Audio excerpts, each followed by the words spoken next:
اعوذ باللہ من الشیطان الرجیم بسم اللہ الرحمن الرحیم یا ایہا الذین آمنوا خذوا حذرکم فانفروا ثبات او انفروا جمیعا۔ یا ایہا الذین آمنوا، اے ایمان والو، خذوا حذرکم، اپنے بچاؤ کا سامان اختیار کیا کرو،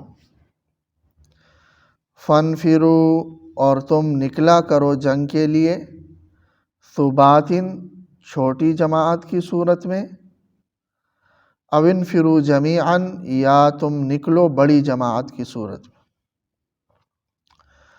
یعنی دنیاوی اسباب اختیار کرنا یہ توکل کے خلاف نہیں ہے، بلکہ اسباب اختیار کرنا عین توکل ہے۔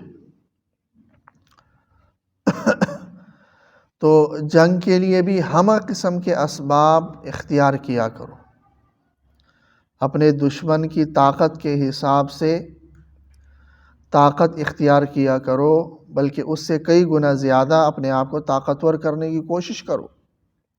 یہ نہیں کہ اسباب اختیار نہ کرو اور کہو کہ اللہ تعالی ہمیں فتح نصیب کرے گا، ایسا نہیں ہوتا۔ یہ دنیا دار الاسباب ہے۔ یہی تو مذہب اسلام کا امتیاز ہے کہ جیسے ہندو مت میں ہوتا ہے یا رہبانیت میں جس طرح ہے کہ اسباب اختیار نہ کرنا اور صرف یہ کہ چڑھاوے چڑھانا، یہ اسلام کی تعلیمات ہے ہی نہیں۔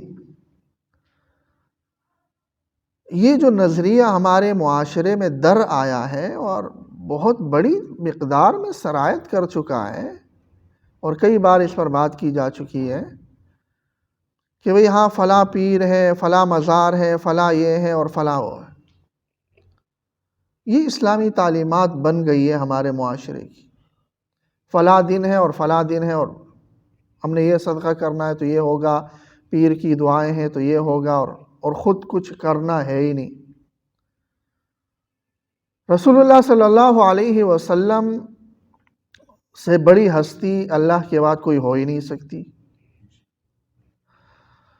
آپ صلی اللہ علیہ وسلم نے تو بلکہ مکہ میں بیٹھ کر یہ نہیں کیا کہ خانہ کعبہ کے سائے میں آپ صلی اللہ علیہ وسلم بیٹھ گئے ہوں اور بہت دعا کر دی ہو کہ یہ کفار سارے گونگے ہو جائے، سارے لولے لنگڑے ہو جائے اور چلنے کے قابل ہی نہ رہے، نیست و نابود ہو جائے۔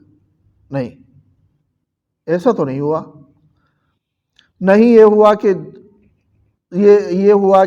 آپ صلی اللہ علیہ وسلم نے دعا کی ہو یہ سارے مسلمان ہو جائیں، اور نہ یہ ہوا کہ جتنے مسلمان ہوئے تھے مکہ مکرمہ میں ان پر جو مظالم تھے، آپ صلی اللہ علیہ وسلم نے یہ نہیں دعا کی کہ یہ 40-50 جو مسلمان ہیں جو مظالم کا سامنا کر رہے ہیں ان کو غلبہ عطا فرما، کہ کافر ان کو دیکھ ہی نہ سکے۔ ایسا ہوا نہیں۔ خود آپ صلی اللہ علیہ وسلم نے مشکلات جھیلی، آپ صلی اللہ علیہ وسلم کے رستے میں کانٹے بھی چھائے گئے، آپ صلی اللہ علیہ وسلم نے اوباش لڑکوں کی تانے سنے اور ان کی جو حملے وہ برداشت کیے، خون آلود ہوئے آپ صلی اللہ علیہ وسلم۔ آپ صلی اللہ علیہ وسلم سجدے میں ہیں اور گندی اوجڑی لا کر آپ صلی اللہ علیہ وسلم کی گردن مبارک پر رکھی جا رہی ہے۔ بلال حبشی رضی اللہ تعالی عنہ وہ طرح طرح کے مظالم برداشت کر رہے ہیں، اور ان مظالم سے تنگ آ کر بالآخر آپ صلی اللہ علیہ وسلم اپنے وطن چھوڑنے پر مجبور ہو رہے ہیں اور مدینہ منورہ میں جا کر وہاں تدابیر اختیار کر رہے ہیں، جنگی تدابیر۔ کبھی بدر میں جا رہے ہیں، کبھی احد میں جا رہے ہیں، کبھی خندق اور احزاب میں خندق کھودے جا رہے ہیں۔ تو یہ اسلام کی جو تعلیمات جو ہمارے معاشرے میں پھیل چکی ہے کہ بھئی ہاں بس یہ کہ مزاروں پہ چادریں چڑھاؤ، دھمال ڈالو، اور فلاں دن میں یہ صدقہ کرو، فلاں دن میں یہ صدقہ کرو، فلاں دن منا لو، فلاں دن منا لو۔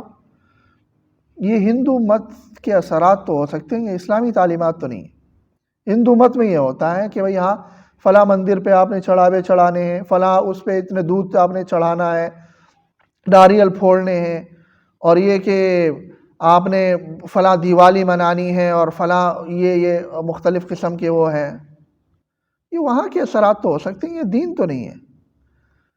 تو بہرحال انتہائی افسوس کی بات ہے کہ وہ اچھے خاصے عقل مند لوگ وہ بھی ٹھوکر کھا جاتے ہیں، ان کو یہ بات سمجھ میں نہیں آتی کہ دین صرف وہی ہے جو قرآن و سنت میں ہے، اس سے ہٹ کر کوئی دین نہیں۔ اگر اس سے ہٹ کر کوئی دین ہوتا تو رسول اللہ صلی اللہ علیہ وسلم پر الیاذ باللہ یہ اعتراض پھر آ جائے گا کہ آپ صلی اللہ علیہ وسلم تو دین کو مکمل کر کے گئے ہی نہیں، کیونکہ جو دین وہ بتا کے گئے ہیں اس سے ہٹ کر بھی بہت ساری باتیں دین میں تھی اور آپ صلی اللہ علیہ وسلم بتا کے ہی نہیں گئے۔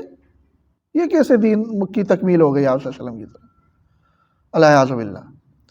تو بہرحال یہی ہے کہ جو لوگ یہ سمجھتے ہیں کہ ہاں میں امتحان کی تیاری کروں گا نہیں، اور امتحان کی رات میں اٹھوں گا اور تہجد پڑھوں گا اور دعا کروں گا، صبح میں پیپر میں پاس ہو جاؤں گا،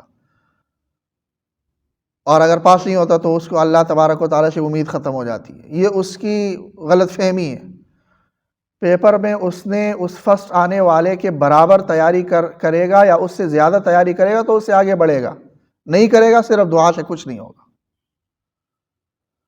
ہاں، اسباب اختیار کر کے ان اسباب کو ہی مؤثر حقیقی ماننا یہ غلط ہے کہ ہاں یہ میں نے ایٹم بم بنا لیا، یہ میں نے ڈرون بنا لیے، یہ طیارے بنا لیے، اب تو میں ناقابل تسخیر ہو گیا۔ نہیں، بدر میں 313 تھے، 1000 پر غالب آ گئے، لیکن حنین میں 12,000 تھے، 4,000 سے ہار گئے۔ اذ اعجبتکم کثرتکم فلم تغن عنکم شیئا، کیونکہ صحابہ کرام کے زبان سے یہ بات نکلی تھی کہ ہم تو 12,000 ہیں اور ہمارا دشمن 4,000 ہے، ہم تو ان کو یوں چت کر دیں گے، اور اسی دشمن نے ان کو شکست دے دی۔ تو اسباب پر اثر، یہ اسلامی تعلیمات، اسباب مکمل آپ اختیار کر لیں، امتحان کی پوری تیاری کر لیں، دنیاوی لحاظ سے حلال طریقے سے دنیا کمانے کے ہر قسم کے اسباب آپ اختیار کریں، اور پھر اللہ تبارک و تعالیٰ سے دعا مانگیں۔ اسباب پر ہی نظر نہ ہو، میں نے تو یہ کیا ہے، میں نے تو یہ کیا ہے، یہ ترتیب وہ کے لیے ہے، میرے پاس تو یہ ڈگری ہے، فلاں ڈگری ہے۔ اسباب آپ اختیار کر لیں، باقی نتیجہ اللہ تبارک و تعالیٰ کے سپرد کر لیں کہ اللہ نے چاہا تو ہوگا، نہیں ہوگا، نہیں چاہا تو بڑے بڑے ڈگری ہولڈرز وہ معمولی نوکری کرنے پر مجبور ہوتے ہیں، اور کسی کے پاس ڈگری بھی نہیں ہوتی ہے اور وہ لاکھوں کروڑوں کما رہا ہوتا ہے۔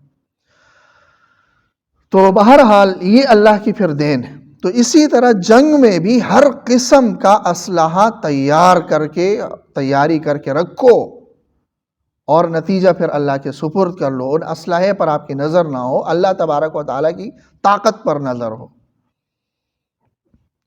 اور اس کی مثالیں آپ صلی اللہ علیہ وسلم کے دور میں تو بہت ساری ہمیں ملتی ہیں، موجودہ دور میں بھی ہمارے سامنے کئی مثالیں ہیں کہ دنیا بھر کی طاقت اکٹھی ہو کر بھی ایک اپنی سے کئی گنا چھوٹی طاقت کو شکست نہیں دے سکتی 20 سال میں، اور شکست کھا کر وہاں سے نکل جاتی ہے۔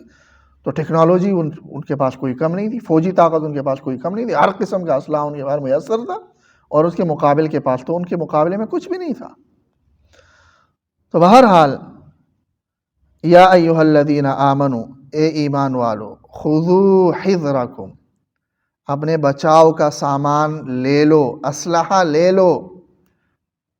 یہ نہیں کہ خالی ہاتھ نکلو، یا یہ ہے کہ تلواریں لے کر موجودہ دور میں آپ تلواریں جمع کرنے لگو کہ اس سے جو ہے نا میں اسرائیل کا مقابلہ کروں گا، تو اس سے اسرائیل کا مقابلہ نہیں ہوگا۔ اسرائیل کا مقابلہ کرنا ہے آپ نے، اسرائیل کا مقابلہ اگر کرنا ہے تو پھر اس کے بعد جو طاقت ہے، اس جتنی طاقت حاصل کرنے کے لیے تگ و دو کرو، اور باقی نتیجہ اللہ کے سپرد کر لو۔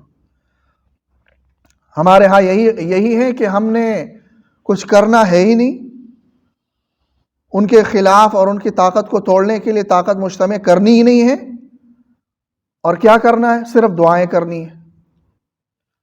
اس کا یہ مطلب ہرگز نہیں ہے کہ میرے بس میں سوائے دعا کے اور کچھ نہیں ہے تو میں دعا بھی چھوڑ دوں۔ میرے بس میں تو یہی ہے کہ میں دعا کر سکتا ہوں، اس سے بڑھ کر میں کچھ نہیں کر سکتا۔ لیکن جن کے بس میں ہے وہ کیوں کچھ نہیں کر رہے؟ کیا وہ جواب دہ نہیں ہوں گے؟ یقیناً جواب دہ ہوں گے۔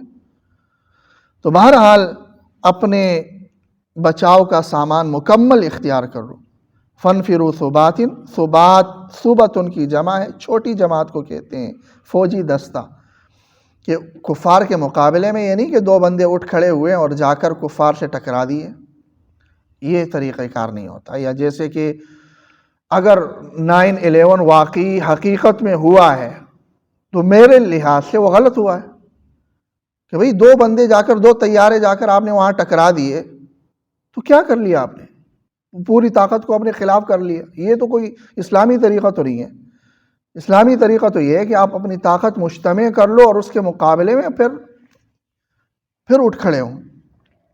تو فنفروا ثبات، تو چھوٹی جماعت کو صورتوں میں نکلو، او انفروا جمیعا، جمیعا یعنی لشکر کی صورت میں نکلو، تو یعنی کفار کے مقابلے میں طاقت حاصل کرو، اور جب وہ طاقت حاصل ہو جائے تو پھر ان کے مقابلے میں جنگ کے لیے آؤ۔ یہ نہ ہو کہ طاقت آپ کے پاس ہے نہیں اور اپنے آپ کو ہلاکت میں ڈالو، یہ طریقہ درست نہیں ہے، اور یہ عینی توکل ہے اور توکل کے خلاف نہیں ہے۔ اگر کوئی یہ سمجھتا ہے کہ میں طاقت اختیار نہیں کروں گا، اللہ دینے والا ہے، تو غلط ہے، یہ اسلامی نظریہ نہیں ہے۔ اللہ تعالیٰ عمل کی توفیق۔